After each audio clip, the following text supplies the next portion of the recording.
কেমন আছেন সবাই? তো আজকে সকাল সকাল ব্রেকফাস্টে বানিয়ে ফেললাম ডিম দিয়ে ডিম টোস্ট।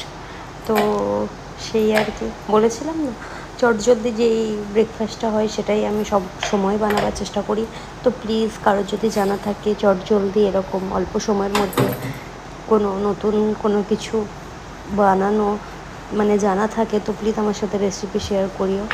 কারণ হাতে বেশিক্ষণ সময় থাকে না, আর সকাল সকাল কিছু হেভি খেতেও ভালো লাগে না।